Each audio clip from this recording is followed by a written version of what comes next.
El antisemitismo es quizás el padre de todas las fobias. En tiempos en los que no existían los estados-nación, el extraño era el que tenía otra religión, otras creencias. En Argentina creíamos medianamente superado, a pesar de que nunca encontramos justicia para los atentados contra la Embajada de Israel ni de la AMIA. Sin embargo, los hechos del último año han hecho resurgir cosas que evidentemente estaban latentes y no queríamos ver.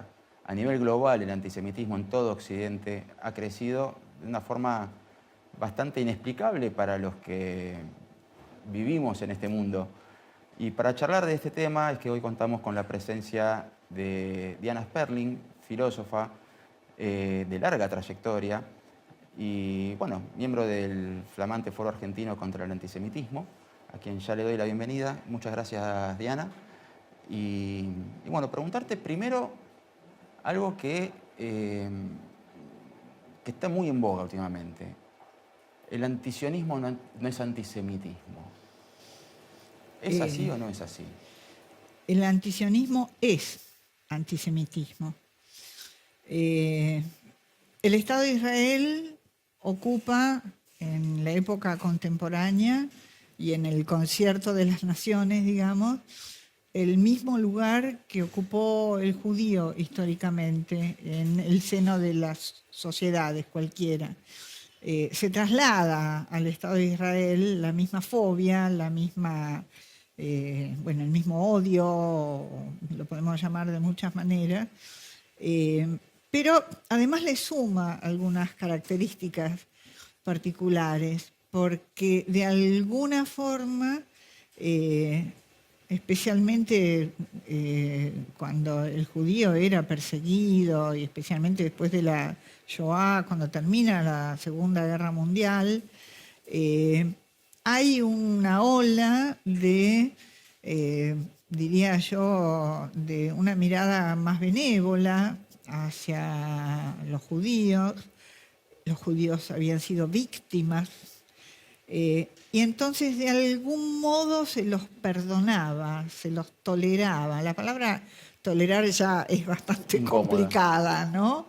Hay gente que levanta la bandera de la tolerancia y a mí me parece un espanto. Claro, no es aceptación, es No, aguantar. porque claro, tolerar se tolera desde una cierta superioridad supuesta, real, digamos, bueno, yo te tolero aunque vos seas menos que yo, ¿no? Pero volviendo a lo que decía antes, durante siglos y milenios, el judío era de algún modo un paria, el judío errante, la famosa figura del judío errante.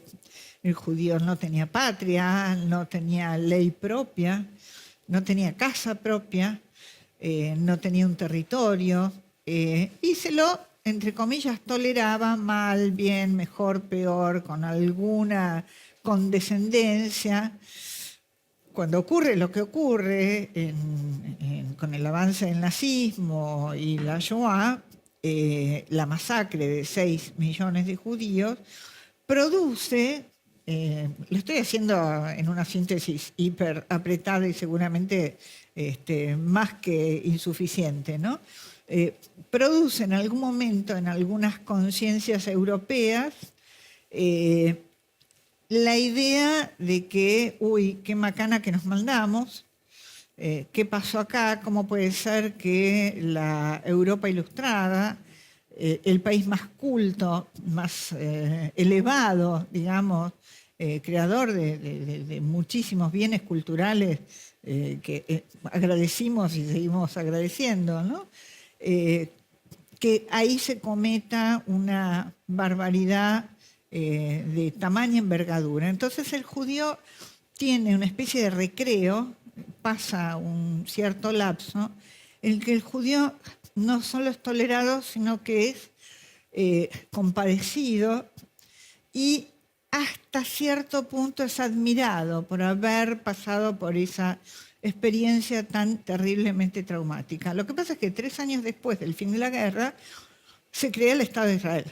Y ahí vuelven los problemas. Como el judío no era el débil víctima que estaba de algún modo sometido a los otros, ahora de golpe tiene país propio, tiene Estado, tiene un Estado. puede dialogar de igual a igual con los otros estados, tiene autonomía, Fuerza de defensa. claro, tiene un ejército poderoso, empieza a crecer, empieza a fortalecerse, empieza a tener influencia en el mundo a través de la ciencia, la tecnología, etcétera, etcétera. Y entonces vuelve, paradójicamente, algo de ese viejo sentimiento, solo que ahora mutado en antisionismo. ¿Qué es el sionismo? El sionismo es simplemente el reclamo de un pueblo de tener un Estado propio. ¿Qué significa un Estado propio? Un territorio bastante pequeño, por cierto, casi insignificante en comparación con el mundo árabe, digamos, en medio del cual aparece el Estado de Israel, donde tener leyes propias, donde tener estatutos propios, donde poder desarrollar una vida que no esté sometida a los mandatos del país de acogida, que muchos nos han acogido a lo largo de la historia muy hospitalariamente y muchos no. Entonces, la idea de tener un país propio con sus reglas, sus leyes, su ejército, su capacidad de defensa, sus instituciones y demás, produce nuevamente un rebrote del viejo odio que parecía más o menos superado o sepultado, porque no se tolera al judío fuerte. Es mejor tenerlo bajo la bota, digamos, o tolerarlo, que tener que dialogar de igual a igual. El judío no puede ser nuestro igual, dicen algunos, ¿no? En Europa fundamentalmente y por supuesto en el mundo árabe. Entonces, el antisionismo es la forma moderna y políticamente correcta del antisemitismo porque le niega al pueblo judío el derecho a tener un Estado propio y por supuesto lo que eso implica que es el derecho a defenderse de ataques que pueden destruir o dañar ese Estado, como cualquier país del mundo, ¿no? Entonces, ese es un punto importantísimo. Antisionismo igual antisemitismo. Se disfrace de lo que se disfrace y con la excusa que sea. ¿Por qué? Porque además los que atacan al Estado de Israel, los que le niegan al Estado de Israel el derecho a la existencia, a la defensa y demás, existencia y defensa son lo mismo. Esto también hay que aclararlo de una vez por todas. No existe ningún país que no tenga derecho a defenderse. Entonces, el derecho a la existencia es el derecho a la defensa. Pero digo, muchas veces se confunde, entre comillas, porque no es nada inocente esa confusión, el derecho del Estado de Israel a existir y defenderse con determinadas políticas de un gobierno en particular, que te puede gustar más o menos, pero nosotros tuvimos en la Argentina una dictadura militar terriblemente cruenta. A nadie en el mundo, en todo el concierto de las naciones, se le ocurrió decir hay que eliminar a la Argentina porque no nos gusta el gobierno, porque el gobierno es de derecha, porque el gobierno es una dictadura, etc. No, estaba perfectamente diferenciado. Este es un gobierno que no nos gusta, que queremos derrotar, y el país no tiene que ver con eso en el sentido de que el país tiene todo el derecho del mundo a existir y defenderse. Entonces, diferenciar Estado de gobierno. Exactamente. Entonces me parece que esa es una distinción que, aunque parezca de perogrullo y de una obviedad casi diría pueril, hay que remarcarla una y otra vez porque se levantan todo el tiempo voces donde uno escucha que dicen, bueno, pero lo que hace el gobierno de Netanyahu, bueno, lo que hace el gobierno de Netanyahu puede ser un espanto. Pongámonos de acuerdo. Ok, muy bien, un espanto. ¿Y qué? ¿Todos los países que existen en el mundo tienen gobiernos que nos gustan? No. Entonces creo que ahí hay un punto que refuerza esta idea de que antisionismo es antisemitismo. Es una excusa más, digamos, ¿no? Ahora, cuando veo la reacción de... vamos primero de afuera hacia adentro. Veo las reacciones en los países que formaron parte de la Segunda Guerra Mundial. Sí. Las reacciones de... Por eso, dejamos afuera a España, que tradicionalmente tiene unas estadísticas complicadas, pero Sí. los países que formaron parte de la Segunda Guerra Mundial, desde Estados Unidos hasta la Europa central, veo las reacciones populares y de los medios de comunicación y uno dice, pero ya nos enseñan en las escuelas, ¿en qué momento pasó que se dio vuelta la forma de comunicar? Porque el antisemitismo obviamente siempre estuvo latente, pero que desde la comunicación esté aceptado que se pueda tener ese tipo de discursos. Sí, yo creo que eso siempre estuvo presente, lo que pasa es que ahora está potenciado por las nuevas tecnologías de comunicación, ni que hablar de las redes y demás. Prende como una chispa en un pajar seco, ¿no? Entonces, a ver, cuando uno escucha los discursos de Hitler, por ejemplo, en una Alemania que estaba en una crisis muy grave, lo único que hacía falta era prender un fosforito, digamos, ¿no? ¿Qué hace Hitler? Capitaliza un sentimiento de algún modo inorgánico que existía en la población de que los judíos tienen la culpa. ¿De qué? De la crisis, de lo que nos pasa, etcétera, etcétera. El judío es el chivo expiatorio por definición. A lo largo de la historia, te diría, cuando uno lee los textos bíblicos, Sí. desde lo que decía el faraón en Egipto, ¿no? Más allá de la veracidad histórica, no me interesa eso, pero me refiero en términos discursivos, ¿no? Cuando en el libro de Éxodo empieza diciendo que el faraón está muy preocupado y muy asustado por cómo crece este grupo y van a terminar aliándose con nuestros enemigos y nos van a derrotar. Estamos hablando de Egipto, uno de los imperios más grandes y poderosos de la época, con un mini grupito de migrantes que estaban asentados ahí en una pequeña región. Fíjate los paralelos históricos, ¿no? A tal punto se asusta este muchacho Don Faraón que contrata a unas parteras y las manda a que cuando las mujeres hebreas están por parir, que maten a los bebés, que no permitan un parto venturoso, digamos.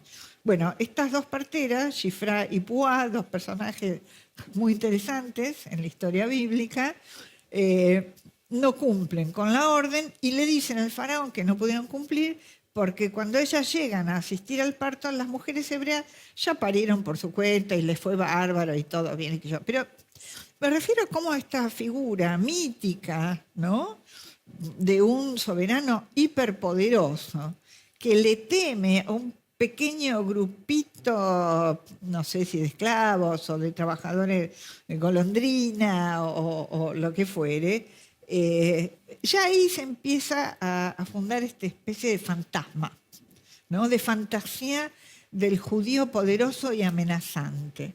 Después, a lo largo de la historia, te encontrás con miles y miles de ejemplos de esto. Entonces, pensarlo en una época como la contemporánea, donde la comunicación la manejan chicos de 6 años. Yo veo a mi nieto de 7 con el celular y digo, ¿cuándo y dónde aprendió esto? ¿Viste? Nacen con el chip. Entonces es tan fácil propagar esto, es tan fácil irradiar este tipo de ideas míticas, porque son míticas. Es la fabricación de un otro amenazante. No hay que verificarlo. De hecho, hay antisemitismo en países donde no hay judíos. Sí. ¿No? Entonces, no es el judío real, es como dice Alain Finkielkraut, es el judío imaginario.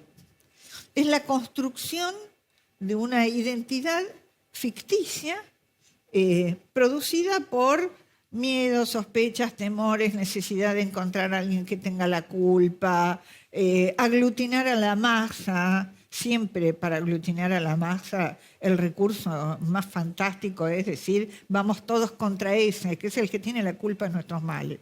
Es perfecto. ¿Y qué mejor que las redes sociales para producir, promover y aumentar un movimiento de este tipo, ¿no? Claro, porque es un sistema de retroalimentación, donde por lo general uno sigue a quien le gusta, que piensa más o menos como uno. Claro, claro, pero además elude toda información, todo dato, todo hecho. No hay necesidad de ninguna comprobación fáctica.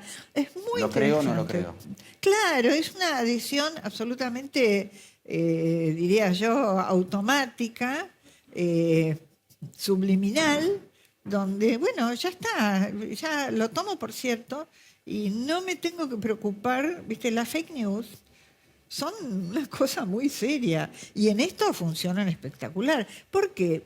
Porque responde a una necesidad, digamos. ¿Afirmar la creencia? No, encontrar un culpable.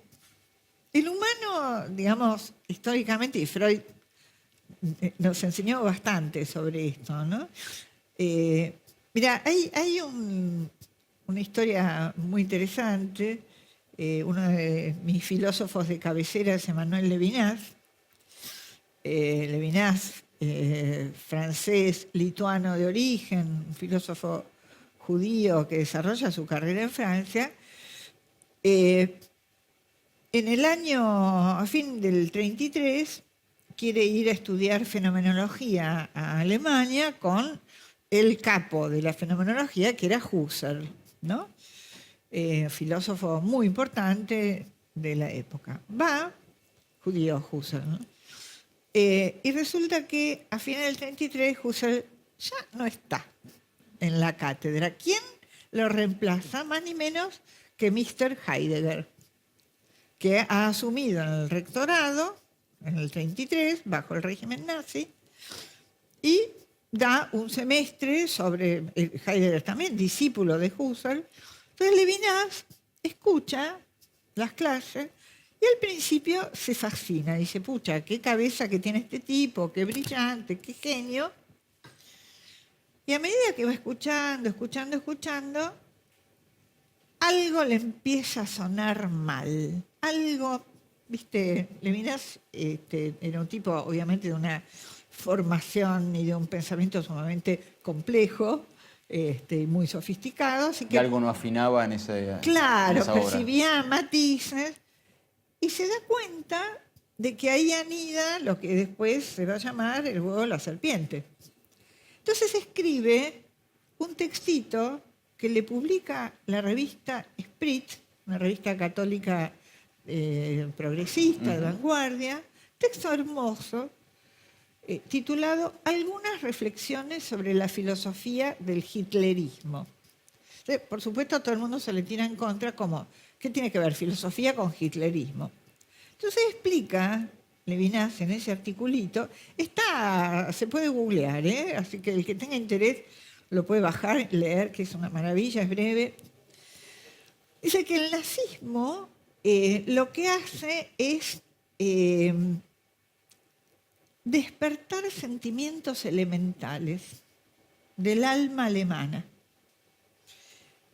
Glorifica el alma alemana como lo más de lo más, pero en base a algo sumamente primitivo. ¿Y por qué filosofía? Porque, dice, aún los sentimientos elementales necesitan una filosofía que los justifique, que les dé cierto aspecto de racionalidad, que los haga presentables. No es meramente un impulso bruto y diría yo, medio hasta primitivo y animal. Pero no deja de ser un sentimiento. Claro. Entonces, es muy interesante, esto lo dice en el 34, mira vos, hace 90 años, sí. Y sigue absolutamente vigente. Esta cosa primaria, esta cosa visceral, esta cosa arcaica, ¿no? De la violencia, de la necesidad de eliminar un otro, de no poder tolerar la diferencia, de no poder tolerar la alteridad, está presente en ese discurso. Y esto lo pesca perfectamente Levinas, y bueno, después la historia comprueba que efectivamente tenía razón, ¿no? Ahora, hubo un cambio, sin llevarlo a términos de partidos políticos, hubo un cambio de cuestiones ideológicas, eso de que antes, desde el punto de vista más progresista, tener un amigo judío te daba chapa de qué inclusivo que sos. Y de golpe, en algún punto, se corrió y hoy hablar del ser judío es prácticamente una cuestión de la derecha. O sea, ¿en qué momento se ideologizó tanto esas cuestiones, que pase a ser de derecha o de izquierda? Y antes era ser progresista, hoy es la derecha y la parte de izquierda más radical se opone de una forma brutal. Es bien interesante la pregunta. Yo no sé si tengo una respuesta para eso, me parece que es un fenómeno llamativo y creo que lo estás planteando muy bien para analizar. Sí puedo comentar algunos aspectos que me parece que aparecen en esto. Creo que a esta altura hablar de izquierda y derecha es como anacrónico, Sí. ¿no? Son categorías que no sé qué describen. Uno antes hablaba de justicia social, de igualdad, de los trabajadores, de los proletarios, bárbaros, muy bien. Ahora, como sabemos que todas las experiencias de izquierda en el mundo han fracasado rotundamente, Cuba, la Unión Soviética, las que no pudieron persistir en el tiempo, por un lado, las que se convirtieron en horribles dictaduras, por otro. Entonces, la palabra izquierda termina siendo un significante vacío, ¿no? Yo de joven, en el secundario, en la facultad, era de izquierda, militaba en la izquierda, y tenía como modelos aspiracionales, digamos, bastante claro. Está bien, uno de joven es como bastante maniqueo y es todo blanco-negro, ¿viste? Pero como que había te diría, una representación mental. Vos decías izquierda y te imaginabas un mundo, bueno, más o menos armónico, donde los trabajadores no fueran explotados, no plusvalía, no brecha infinita entre ricos y pobres, etc. Muy bien. ¿Qué dice la historia? Que esto no ocurrió, no ocurrió. Basta leer a los historiadores, filósofos políticos y demás para ver que efectivamente esta ideología en los hechos, es decir, aquello que en los papeles sonaba fantástico, cuando se traslada a la práctica, no solo no funciona, sino que genera las peores cosas, ¿no? Ni que hablar de Stalin, de Castro, etcétera. No hace falta explayarse demasiado para que todos entendamos de qué estamos hablando. Entonces, hoy en día las reivindicaciones de izquierda ya no tienen anclaje. Es decir, no tienen un referente que puedan decir, bueno, nosotros lo que proponemos es ese tipo de vida, ese tipo de Estado, ese tipo de organización, porque de donde lo hubo le fue muy mal. Entonces, algo de ese impulso igualitario, justiciero, de reconocimiento del otro, qué sé yo, se fue trasladando a los movimientos identitarios. ¿Sí? Las minorías de color, de religión, de sexo, de lo que fuere. Entonces, se produce como un desbarajuste en ese tablero donde antes estaba muy claro que era derecha y que era izquierda, pero el problema de los movimientos identitarios es que terminan derechizándose también. O sea, es paradojal, ¿no? Porque, por ejemplo, yo tenía un maestro hace muchos años que decía, disculpen, perdónenme, soy heterosexual. ¿No? Como que es un pecado, qué sé yo, ser hetero o ser blanco o querer casarse y tener hijos, digamos, sos una Susanita en vez de una revolucionaria progre, ¿no? Entonces, me parece que lo judío queda, por un lado, entrampado en cierta reivindicación identitaria, pero por otro lado no encaja ni en la derecha ni en la izquierda y no se sabe muy bien dónde ponerlo. Pero esto es nada más que un efecto histórico. O sea, a lo largo de la historia, el judío es imposible de encasillar. Entonces, conocemos la famosa frase de Ernesto Sábato, que está también reproducida en muchos otros No importa autores. lo que haga o deje de Claro, hacer, siempre viste, será el judío en es contra. acusado de capitalista Bolchevique. y de bolchevique, de pobre y de rico, de amarrete y de dispendioso. Haga lo que haga, va a estar mal, porque sigue siendo judío. Es decir, lo único que tiene seguro es algo de los judíos, ni siquiera la identidad, porque no hay identidad judía. Y ese es el problema, ese es el núcleo del problema, que los movimientos identitarios parecen saber qué es el otro. Y con los judíos no funciona. ¿Por qué? Porque hay judíos religiosos, hay judíos no religiosos, hay judíos sionistas, judíos no sionistas, hay judíos sefaradíes, judíos askenazíes. No somos una etnia, no somos una religión, no somos un Estado, porque la diáspora tiene una fuerza enorme y la mayoría de los judíos no viven en el Estado de Israel. No nos identificamos con ninguna categoría de las convencionales del pensamiento occidental que dice lo que uno es. Entonces, we have problems. Y esto, en gran parte, aunque parezca loquísimo y una especulación así, viste, salida de la estratosfera, en gran parte es un problema lingüístico. Vos sabés que el hebreo no tiene verbo ser conjugado en presente. No se puede decir esto es un vaso. No se puede, porque no hay. La palabra es, que articula y que es la columna vertebral de todo el pensamiento occidental que viene de Grecia, no existe. Entonces, si yo no puedo decir qué es un judío o qué soy, el otro huye despavorido o me ataca, porque no hay nada más amenazante que algo que no se puede meter en un casillero con una etiqueta, con una categoría. Eso tranquiliza, ¿viste? Calma la angustia. Entonces, ahí hay un tema que, aunque parezca muy abstracto, yo creo que permea el pensamiento, la política, las prácticas, la ética, todo en el mundo. Y no hay cómo resolverlo, porque esto es constitutivo de la lengua de la que provenimos. La hables o no, la leas o no, la conozcas, no importa.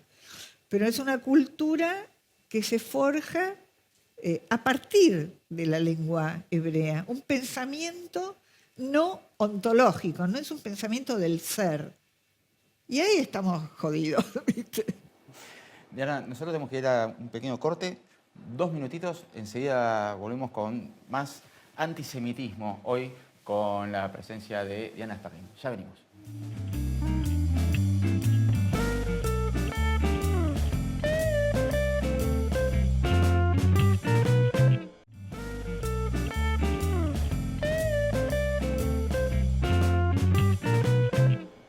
Diana, la Argentina es un lugar en el cual han existido actos de partido nazi en el Luna Park, actos reivindicativos, un pogromo en el 11 en el año 19, atentado a la Embajada de Israel, a la AMIA. ¿Cuál es la situación de la relación de la Argentina con el judío y con el antisemitismo? Por un lado, la Argentina es un país donde en general no hay actos de antisemitismo en la calle por parte del ciudadano común, pero por otro lado, efectivamente, hubo algunos episodios puntuales extremadamente graves, estos 2 atentados a la Embajada de Israel y a la AMIA, que tuvieron como efecto, por ejemplo, que un montón de padres sacaran a sus chicos de los colegios judíos, que toda institución judía tenga que estar protegida por pilotes a la entrada, que tiene que haber seguridad en todos los edificios. 24 horas. Sí. Es decir, yo en ese sentido no creo que la Argentina sea un país demasiado diferente a los demás. Quizás solamente a Estados Unidos, donde hasta ahora por lo menos, y ahora habría que ver porque ya están pasando cosas no tan simpáticas, digamos, Estados Unidos es una especie de paraíso en ese sentido, donde en general no se registraban situaciones de antisemitismo, manifestaciones y demás. Ahora están empezando, pero las bueno. Universidades, sí, Sí, es lo que te iba a llevar después. Claro. Pero por eso digo, por un lado el ciudadano común, qué sé yo, por ejemplo, mi suegro tenía negocio en el 11, tela, vendía tela, que se puede vender en el 11 en la época de mi suegro. El señor del negocio al lado era un árabe con el que todas las tardes iban a tomar café y a jugar al taule, al backgammon, ¿no? Que se llama taule. O sea, no había para nada ningún sentimiento de enemistad, ni de peligro, ni nada por el estilo. Yo recuerdo, yo era muy chica, el caso Pengerek, ¿no? Habrás oído. Sí, una chica hablar, secuestrada claro. cuando iba a una clase de inglés Sí. particular. Yo me acuerdo porque por primera vez... Secuestrada y asesinada. Y asesinada. Por primera vez en mi casa se habló de antisemitismo. Yo tengo la misma edad que el Estado de Israel. Ya está, ya lo confesé. Así que yo nací, bueno, el Estado de Israel se creó unos meses después de mi nacimiento, yo en ese momento no era muy consciente, pero como que yo ya nací bajo el paraguas de una cierta seguridad o de un cierto sentimiento de que había una protección para los judíos. Pero el caso Pengerek, yo recuerdo a mis dos hermanos mayores, yo soy la nena de la familia, estaban sumamente preocupados y estaban en el secundario y quisieron enrolarse en grupos que empezaban a formarse de defensa de los judíos contra ataques antisemitas, bueno, después Tacuara, etcétera, ¿no? A Jaén. Sí. Entonces, ahí como que, pero en ese momento era una cosa muy excepcional, muy rara, muy disruptiva, ¿no? Después, cuando ocurrieron los atentados acá, esto como que salió a la luz, salió, diría yo, a la vista, que hay un sentimiento de antisemitismo larvado, pero esto nunca dejó de estar, ¿no? Y se está demostrando ahora en prácticamente todas las ciudades del mundo, o gran parte de ellas. Lo latente se hace patente, no es que desapareció. Como me dijo hoy, estaba chateando con una muy querida amiga viuda de un amigo mío de la adolescencia, vive en Israel, en un kibutz, al lado de la frontera tiene del otro lado de la frontera una aldea palestina melliza, donde hacen un montón de cosas en colaboración, ¿no? Y ella, mi amiga, me decía, me he vuelto pesimista. O sea, toda la vida en ese kibutz, un kibutz de izquierda, progresista, yo a favor de la integración con los palestinos, ¿sí? De golpe se le cayó por completo. Es una mujer más o menos de mi edad y me dice, el odio tan intenso produce cambios terribles en la personalidad. Me volví pesimista. Entonces yo le digo, parece que el antisemitismo está brotando de las cloacas. Nosotros que creíamos que estaba por lo menos apaciguado. Y me dijo, siempre estuvo, fuimos muy ingenuos. Ahora, ¿qué pasa desde el punto de vista filosófico, ¿no? ¿Qué pasa con personas ilustradas, cultas, que han estudiado, que han tenido formadores, que han aprendido, que saben buscar información, que saben recurrir a los libros, eh, con la empatía selectiva, ¿no? Que el único... que los niños muertos son de un lado, no del otro, que el nacionalismo exterminador del otro es algo de izquierda. ¿Cómo es que personas ilustradas o que están en camino a la ilustración, estamos hablando de las universidades, y eso es un fenómeno que ocurre en Argentina, mucho más violento en Estados Unidos, increíblemente, o en Francia, que es uno de los países con mayor presencia judía de Europa? Estamos hablando de personas ilustradas. ¿Filosóficamente hay alguna explicación para ese sesgo? Mira, casi psicoanalíticamente, más que filosófico, o sea, ahí en el borde, ¿no? Te diría dos cosas. Ideología mata pensamiento. Cuando vos estás absolutamente enceguecido con una ideología a la que tenés que acatar, obedecer y no sacar los pies del plato, porque si no, no te reconoce el grupo, por ejemplo, que es bastante común, como los chicos con la barra, ¿viste? No podés pensar. Perdiste toda posibilidad de pensamiento crítico. Esto por un lado. Y por otro lado, una muy vieja y querida amiga mía, palestina, psicoanalista, siempre decía, la neurona es diferente de la neurosis. Es hermoso esto. O sea, la neurona, la posibilidad de pensar, muchas veces se ve obturada e impedida por alguna neurosis. Por ejemplo, el autoodio de muchos judíos. Conocemos un montón, ¿no? Personas judías que defienden a Hamás, que no entienden que la independencia de Palestina o la libertad del pueblo palestino no depende de Israel, depende de eliminar el terrorismo que los tiene de rehén.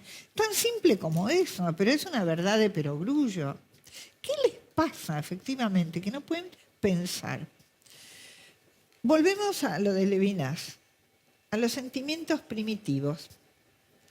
Algo traumático o no sé de qué orden que les pasó en su vida y los dejó en una posición de porquería, por no decir otra palabra, donde no pueden separar el trigo de la paja, donde no pueden ejercer el pensamiento crítico, donde no pueden reconocer un dato como dato y no meramente como una opinión. Entonces, yo he tenido discusiones, he bloqueado amigos, pero no te puedo explicar el dolor de la pérdida de gente a la que yo creía inteligente, culta, informada, pensante. Bueno, se revelaron absolutamente necios. Entonces yo les digo, escúchame, mirá esto que está llegando, mirá este video. Bueno, esa es tu opinión. No, no es mi opinión. Pero No lo es primero mi que opinión. llegó cuando el 7 de octubre, lo primero que llegaron eran videos por todos lados. Por eso, ¿viste? Ah, bueno, pero los pobres niños palestinos. Ok, digo, es cierto, pobres niños palestinos, me parte el alma. Yo que soy madre y abuela, cuando veo chiquitos de 4, 5, 6 años en situación terrible, masacrados, muertos, heridos, a los padres y a los abuelos llorando, me parte el alma de un lado y del otro. Pero lo que hay que preguntarse es, ¿cuál es la causa? ¿Por qué esto es así? ¿Quién produce ese daño infinito? Entonces, si vos le echas toda la culpa a Israel por sus políticas colonialistas y todas esas pavadas que tanto circulan, y no analizás la situación histórica donde, como todos sabemos, no lo tengo que repetir, que en el año 47 las Naciones Unidas proponen la partición de Palestina, un Estado de Israel y un Estado palestino, y los palestinos dicen que no les alcanza, y se funda el Estado de Israel, y automáticamente todos los países del entorno lo quieren reventar. Entonces, a ver, informate, lee historia, aprende, pregunta. Lo que no sabes, preguntalo. Hay muchas cosas que yo no sé.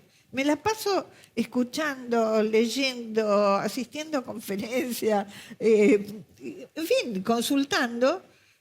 Ahora me acabo de comprar 4 libros más, ¿viste? Ya no tengo dónde poner los libros, pero quiero aprender porque sé que es un fenómeno de una enorme complejidad que no se puede resolver con fórmulas fáciles. Entonces, esto en primer lugar. Entonces, ¿qué le pasa a esa gente que no puede pensar? Te diría, en primer lugar, vuelvo a algo que dije antes. La izquierda se quedó sin modelo, sin motivación, sin banderas. Entonces, con la necesidad desesperada, ¿viste cuando los chicos se rebelan contra los padres a cierta edad? Bueno, bárbaro, me parece genial. A los 15 años, 16 años, se van dando un portazo porque no lo dejas ir al baile. Me parece genial. Cuando a los 50 años siguen echándote la culpa de lo que ellos no pudieron hacer en su vida, flaco, algo falló en tu crecimiento, en tu maduración, en tu subjetivación.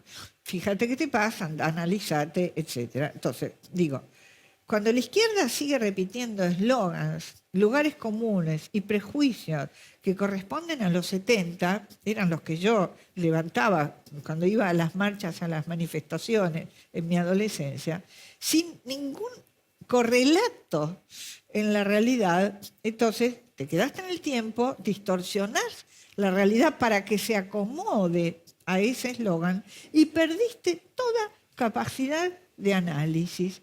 Ese es un problemón enorme y lamentablemente no depende ni de la educación, ni de la información, ni de la conversación, ni del diálogo. ¿Es una patología? ¿Querés? Ok, digamos, para ponerle un nombre que nos permita más o menos trabajar con este tema. Yo no puedo dialogar con gente que sigue sosteniendo ideas que ya en los 80 eran viejas. Entonces, ¿sabés qué? La izquierda está tan desactualizada, huele a naftalina, esa izquierda, por lo menos, se volvió una izquierda canalla que apoya las causas más horrorosas, más antidemocráticas, más discriminatorias, más asesinas. ¿Cómo puede ser que los que se dicen de izquierda se alíen con regímenes dictatoriales donde los homosexuales, las mujeres y demás están absolutamente condenados y sometidos? No tiene explicación, no tiene ninguna explicación racional. Entonces, es un fenómeno, no sé, va a tardar, yo creo que 2 o 3 generaciones más para empezar a desbrozarse esto, Y ¿no? respecto de los líderes políticos, puntualmente hay algunos, el primer ministro español, el presidente del gobierno español, el primer ministro belga, ¿es desconocimiento o también antisemitismo? Es antisemitismo visceral que siempre hay argumentos. A ver, una cosa es la razón y otra cosa es la racionalización. Vuelvo a Levinas. Cuando uno quiere matar a alguien, vas a encontrar una explicación, porque vos no sos un asesino. Vos te reconoces como una persona de bien, como un ciudadano honesto. Entonces vas a encontrar alguna argumentación, alguna... Un acto de justicia. Claro, esto es lo que hay que hacer, pero me asiste el derecho, y esto está bien. O sea, mi hermano de bendita memoria, mi hermano del medio, que falleció hace un par de años en pandemia, siempre me decía, no hay peor totalitarismo que querer imponer el bien. Me parece maravilloso. Cuando uno se cree con esa superioridad moral de que yo sé lo que es el bien y todos los que no están de acuerdo conmigo son el mal, ahí estamos jodidos, ¿viste? Sí, es que llama profundamente la atención, sobre todo cuando uno dice, bueno, por ahí hay tensiones geopolíticas y uno quiere tirar demasiado de la soga del mundo árabe, pero el mundo árabe tampoco está muy cómodo con con esta situación? Hay algunos países que sí, otros que no. Dentro del mundo árabe, diría yo, bueno, sabemos que Arabia Saudita estaba a punto de firmar un acuerdo con Israel y, por supuesto, Irán no quería para nada eso porque eso iba a rediseñar las fuerzas en Medio Oriente y a Irán no le conviene por una serie de razones económicas, geopolíticas. No vamos a entrar en ese análisis porque es muy complejo. Tampoco tengo toda la información, pero sí sé que hay de por medio un tema de petróleo, de gas y demás. El acuerdo de Arabia Saudita con Israel le escupía el asado a Irán, digamos, ¿no? Te lo dice una asadora experta. Entonces, claro que hay... Digo, las razones son mucho más complejas de lo que aparece a la vista, de lo que está en los medios. Mira, hay un dato muy interesante, Nico. Un artículo de una periodista americana que pasó muchos años en Israel cubriendo el conflicto de Medio Oriente, de una de las agencias internacionales de noticias, y muchos años después, cuando se retira de esto, hace un estudio de las coberturas de los diversos conflictos mundiales.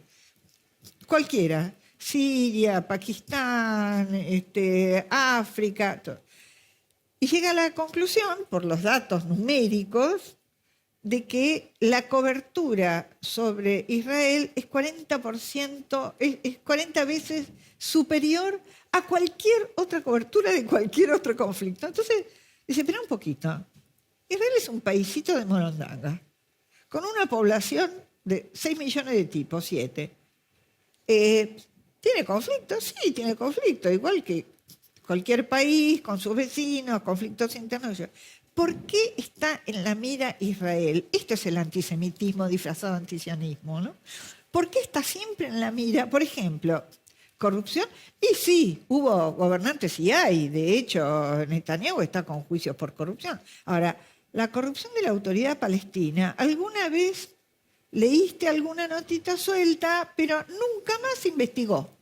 Entonces, por ejemplo, como tantos otros regímenes, especialmente en Medio Oriente, entonces ella dice, esta doble vara, este sesgo que hace de Israel como el punto de mira de todas las críticas, como si fuera la encarnación del mal, eso es antisemitismo. Y las agencias de noticias orientan hacia ahí.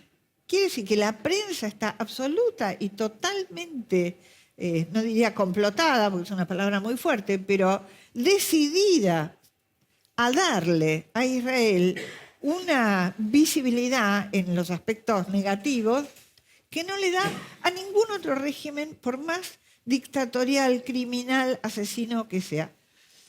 Conclusiones, cada uno sabrá sacar la suya.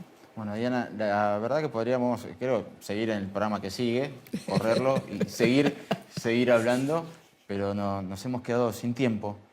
No sin preguntas, pero sí sin tiempo. Nuevamente, gracias a vos por venir a hablar de este tema que todos vemos, que todos podemos percibir, y si nadie lo percibió, quizás hay algo que debería rever. Nuevamente, gracias. Y nosotros nos volvemos a encontrar en la próxima edición de esto que hemos dado a llamar Es Más Complejo. Hasta la próxima.